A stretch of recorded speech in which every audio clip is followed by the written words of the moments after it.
Hello and welcome to the Experiencing Love podcast. I am your host, Philip Jacks, and I'm so glad that you're here. Before we get into anything today, I just gotta say one thing. My curls are curling today. Ooh, they're bouncy. I just looked in the mirror right before recording, and oh gosh, my hair is looking really good today. I don't know what I did.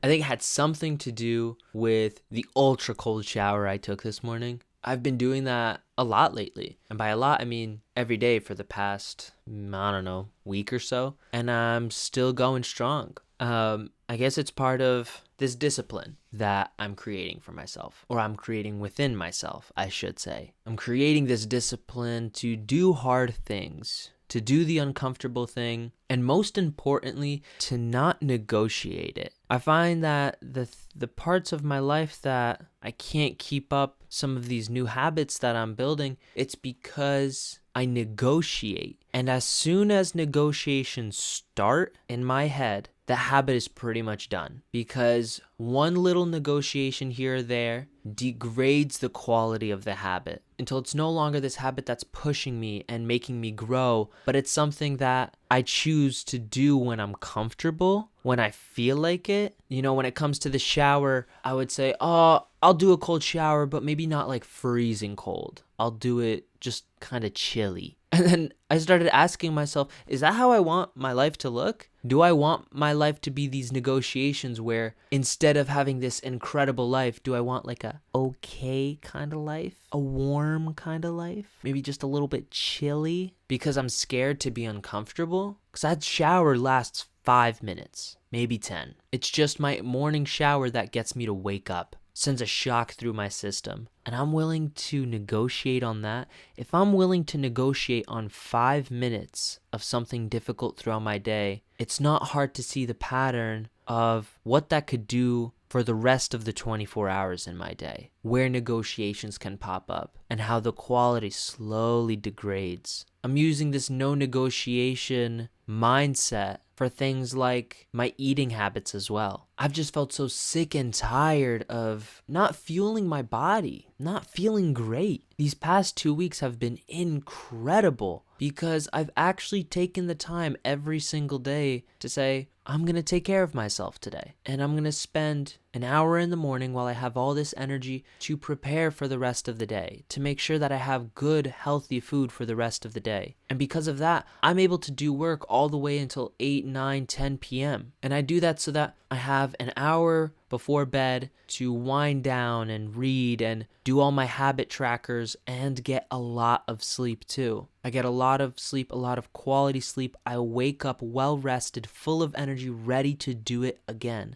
The quality of my work has skyrocketed and feels fantastic. And I have no doubt it's because I am being disciplined in my habits. And now my curls are showing for it. I got the bouncy curls. What can I say? I got the voluptuous locks going down my head. And it's just a physical representation of this next level, of taking this next step. One thing I really enjoy about this podcast is I really do just get on my soapbox whenever I want. It just happens out of nowhere. I start talking about whatever and I feel the need to rant. And I guess it's because I'm not doing this podcast for anyone but myself. I don't feel like I'm either letting anyone down or letting myself down. I feel like I'm actually inviting this energy into my life. I'm inviting this energy of, just passion, of high energy. I used to not have an outlet like this. And I think if you don't have an outlet for releasing high energy, you train your body not to have high energy. If we don't have a place to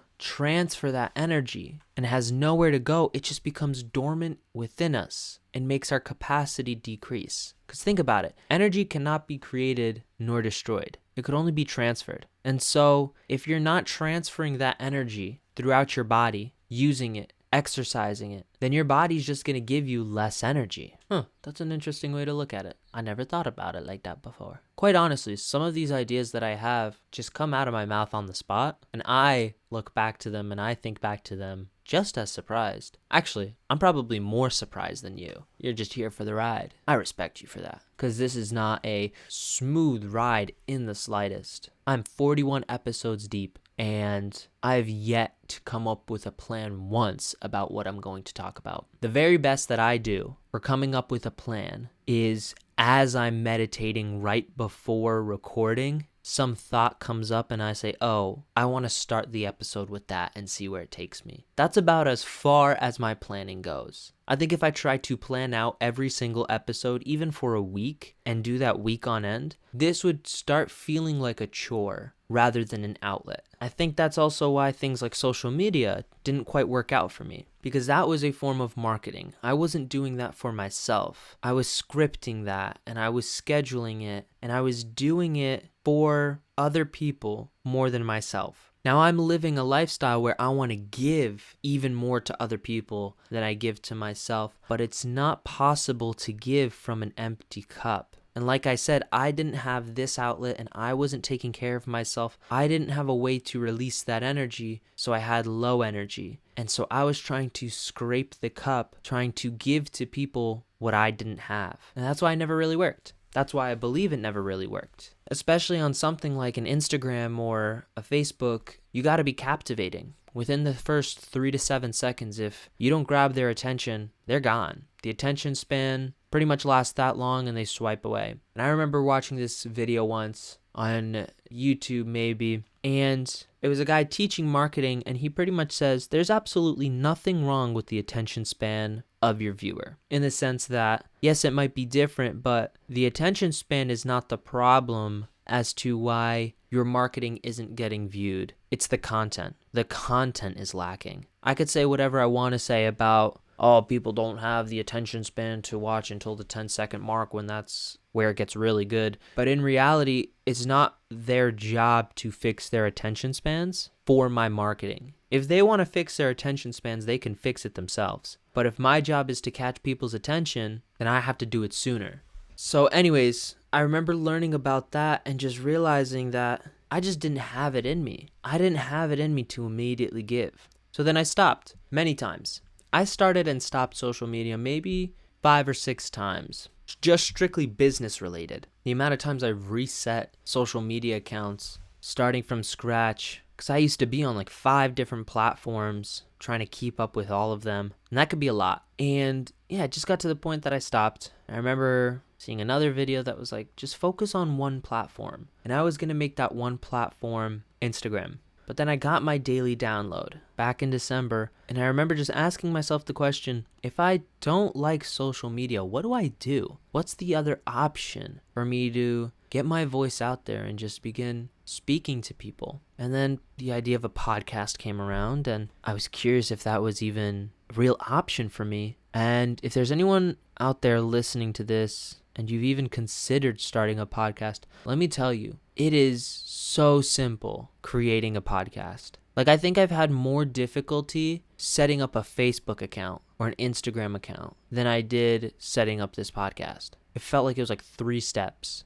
Setting one up was easy, and then I discovered that recording one was also fairly simple. You don't have to do anything crazy. In reality, you could just sit there with your phone, record a voice memo, and post it. Now, I was lucky enough with my path that I've made some purchases in my past that granted me a nice microphone and a nice software to use. And so I use them because it's a resource that I have, but it's nothing that you really need. I think the most important thing you really need is a reason to do it. And that just ties into really anything we do. All you really need is a reason to do something. You don't have to think about the next 40,000 steps, but you do need to know why you're even taking the first one. You know, when I talk about discipline earlier in this episode, like, why do I need the discipline? I've heard the word discipline for years, but it's never become important to me until now, until I realized that what I've been lacking is discipline. To get to the next level, I need discipline. And I was already very clear on why I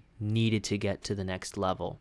Today's a good day to have a good day. I have some plans to exercise today. I have some plans to take a meeting and really look at my life. Or not my life, that was actually yesterday, to look at my business. So the 90-minute meeting I do every week, that instead of working on the business, or instead of working in the business, you work on the business. You look at the direction you're going in, and you return to your why. I woke up this morning feeling well rested, ready to go. I hear the birds chirping now, there's fresh snow everywhere, and it's just a really good day to have a good day. Because most importantly, I woke up. I got out of bed. Years ago, that was the challenge of the day. Now I have bigger problems because as you grow in life and your life gets bigger, so do the problems. And if you have no problems, you better find yourself some problems because problems are a sign of life. If you don't have no problems, that means you're reaching the end of your life. So you better get down on your knees and pray for a problem. Find a bigger problem to solve and solve it. It'll make you a bigger person. So I'm solving much bigger problems lately, but I don't forget where I came from. I'm not going to forget